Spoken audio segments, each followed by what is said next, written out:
Hi everyone and welcome to the Bison Video Blog, along with the leader in the FCS pick. I'm obligated to say that since the nickel now has, I didn't know there was another side to the nickel. Hold on, we got to at least display it right, will you, please? It's fine, it looks good. I didn't even know there was another side to that. Along with Jeff Kolpack, I'm Dom Izzo. Thanks for much better looking side, I have to say. After a 2-game lead over the weekend, no one cares about that. Let's talk about the start of conference play. We've got to the good stuff now, the 2015 schedules. Missouri Valley football play begins this weekend for North Dakota State in Brookings against South Dakota State. The Jacks, maybe the best team going in the FCS. 3-0 on FBS win to their credit. I know it's against Kansas, but it's still an FBS win. Then followed up with wins over Southern Utah and then against Robert Morris. They are led by an outstanding, I think he's the best wide receiver in the FCS, and Jake Weineke. Yeah, Jake Weineke is just, he's got that height. You know, he's got that height, he's got that ability. And you look at the highlights here, this guy can just as a flat-out playmaker. I think certainly the best offensive player in the Missouri Valley Football Conference, if not the best in FCS. Really? The best in the conference? Better than Roberson? Better than Coppridge? I think better so. Than Wentz? I do. Right. I think he's really good. Yeah, and you look at what South Dakota State had coming back, and you think, okay, this guy's numbers are gotten better. Well, I think he's just gotten better too. He's got that speed. He's got the great body control too. Watch this play. Watch this play right here. This is really good. That's just, look at that. He's going to be up against C.J. Smith, and obviously that's topic number one that we need to talk about here for Saturday is how does C.J. Smith, who is considerably shorter than the 6'4 Weineke, how does he stop him on Saturday? How can they stop him? The head coach certainly was addressed that question today by myself, you, and everybody else in the room. Well, I don't think C.J. Smith's going to be one-on-one the whole time. He's going to have some help here and there. The Bison will have to disguise their looks will be the big thing, because if they certainly just double up on Jake, I mean, that leaves the run pretty wide open too. So I don't think you can just sit there and God, look at that play. That was against Kansas. He had somebody all over in the season opener. Now, C.J. Smith has given up 5 inches on him, and this is last year, the regular season game that was played in Fargo, where he showed himself off to the Bison fans. He's an elite talent, and you know the story goes that he was pretty lightly recruited, Jeff, and the Jacks were basically the last man at the table, and he decided to go to Brookings. And the coaching staff at South Dakota State said that, and John Stigmeyer goes, well, there wasn't much competition for him. And I don't really understand why. I don't know the process in, because he was a Mr. Football finalist in Minnesota. He was a first-team All-State pick. Yeah, that's a question, I think, for a later time to figure out how this guy, but there are, and we've talked, how many times have we talked about, there are guys that get missed in recruiting, and here's one of them right here. I mean, you go down the list of NDSU, you got Kyle Manuel, here's another guy who, Nebraska how does he get out of Nebraska? Walk on. NDSU gets him, he's a 4-year starter, and he's a guy that made such an impact in this series, and he's the guy NDSU doesn't have right now, but that'll be the key. I mean, Emmanuel had 4 sacks in one game last year, in the regular season game. They need to find that guy to help slow down this offense. The Jacks, as I mentioned off the top, 3-0. Now, granted, you could say who they've played has not been the who's who of football opponents. Kansas may be, next to Wyoming, the worst FBS program. Southern Utah has struggled a bit, even though they gave Utah State a game in their first game. And Robert Morris is not with the Robert Morris team that we saw a couple years ago. So evaluate what you've seen through the first 3 games. They're 3-0, obviously. They're 3-0, and I thought they struggled in the first half against Robert Morris. They did. Again, that was maybe a lot of people. Look at that new stadium, by the way. We'll talk about that in a second. It's a different look down there. It is a different look. I don't know what we're going to see out of them. I mean, they're giving up 217 yards a game, Dom, on defense. That's a lot of rushing yards to give up to those opponents. So I'm guessing you're going to see a good dose of the power Bison offense right away. Now, you know, you look at the D overall, they seem like they have a lot of guys back, so it really doesn't make much sense there. I don't know what the deal is. I haven't evaluated film, obviously, on them. I think this is a game where NDSU needs to slow down Weineke, and they need to rush the ball. They need to do, was the last time we were down there, 40 minutes of ball control. Right, and also that was when Zach Zenner was held to 4 yards. Now, there's a different, obviously, quarterback. Zach Lujan, who was the guy who quarterbacked the Jacks a majority of the season last year when Sumner broke his foot. And then Brady Magnarelli, who's the running back, number 44 you've been seeing, he's now the main guy, and they are still doing, as Kleiman mentioned to us today, that Wildcat formation that really bothered the Bison in the playoff game here last December. I think Mangarelli's a pretty good talent. He came in place of Zenner in a couple instances, and I thought he showed real good speed and real good elusiveness. It's not like when Zenner went out of the game, you thought, okay, now they're not going to go to the rushing game. They went to Mangarelli, and he was productive. Now, everyone will remember, obviously, the playoff game these two teams played last year, and I think I know I said this to you, that easily could have been a quarterfinal or a semifinal game last year because the Jacks were humming at the end of the season. After the Bison beat them in November, SDSU then went on a tear, won their last 4. Obviously, Sumner came back into the lineup. And that game last year will be one of the pantheons of great Bison playoff games in the Dome forever, how that one ended last year. Of course, it ended with the great pass to Urzendowski at the end. But you look at this game again. There's Winicky again showing up. Yeah, he was a little too wide open there. And I believe here's the player, the winner, that just was a great pass and even a better catch.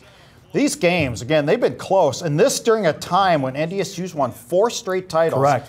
You got to wonder if you're South Dakota State going, wow, if it wasn't for NDSU. What could we have done? Yeah. Imagine what they would have done. It would change their collective destiny. I don't know if that's too strong a term, but you mentioned it here, where they've played now. This will be the 12th game for the marker. 5 of them have been decided by 7 points or less. Now, granted, there have been some blowouts in this series, but we look back, 2012 was a 3-point game, and I go back to 2007. A lot of Bison fans will remember that, going for the perfect season, and the Jacks beat Steve Walker in Brookings that day to deny the 11-0 year. And if you remember, going for the perfect season, and yet there was rumors that NDSU, if they would have won, they were still in the transition, right? They were still not eligible for the playoffs. Not eligible for the playoffs. I do remember. But if they would have won, there were some whispers of a lower FBS bowl because they weren't bound by the reclassification rules.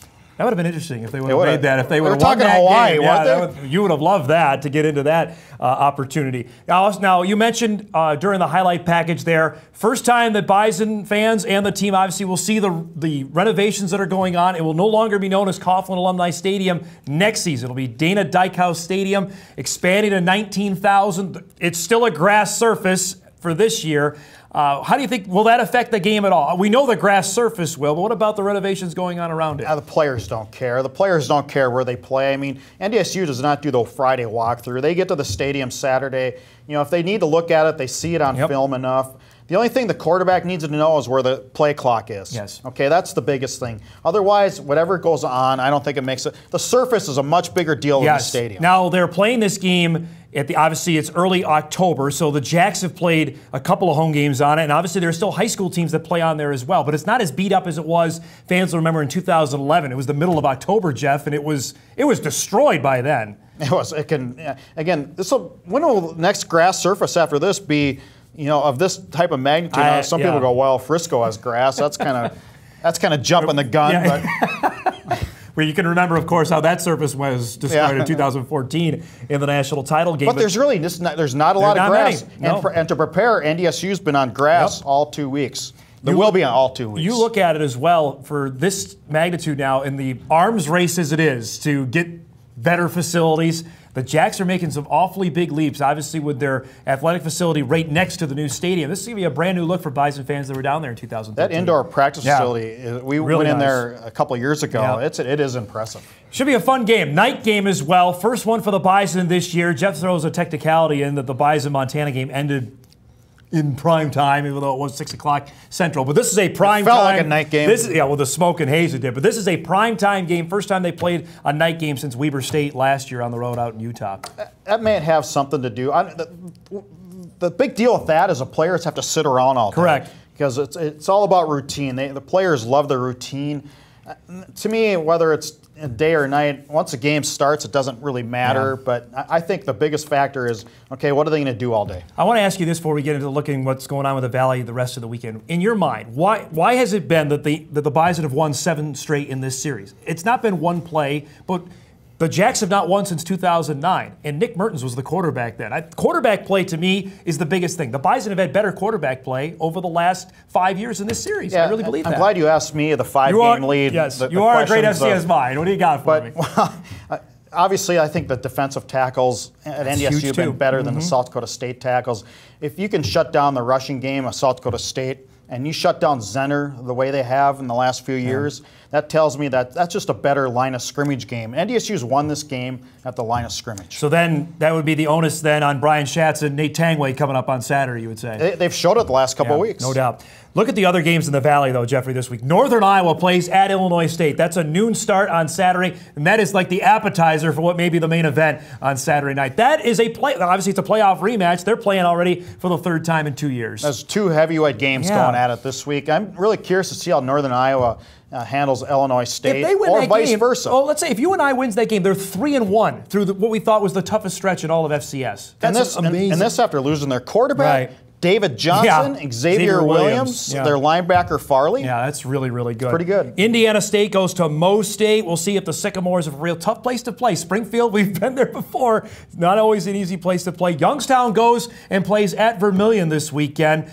The Coyotes have put together 2 nice wins after their loss at Kansas State. Chance for Joe Glenn's team to show they're for real. And then Southern Illinois goes to Macomb to play Western Illinois. Southern got a huge win this weekend against Liberty. First FCS win for them this season. And we'll see. We've liked Bob Nielsen's team. I don't know if it's a season decider already for those 2 teams. That's a JV game compared to the rest of this weekend. But one of those teams is going to be 1-3 and maybe out of it. That's what I said, a JV game. The loser's out. He always tells it like it is, folks. So they had no college game day, by the way, for those that don't know. But we'll be there. The Bison pregame show will be live down there. Possibly the 10th if the Bison win, though. That is a possibility as well. If North Dakota State can win against the Jacks, we'll see what happens for the game against Northern Iowa. Full week of coverage coming on Inform.com, WDAY in the newspaper, and of course on 970 WDAY. We'll do Kolpack and Izzo live in Fargo. Then we head to Brookings on Saturday. For Jeff Kolpack, I'm Dom Izzo. We'll see you Saturday afternoon from South Dakota.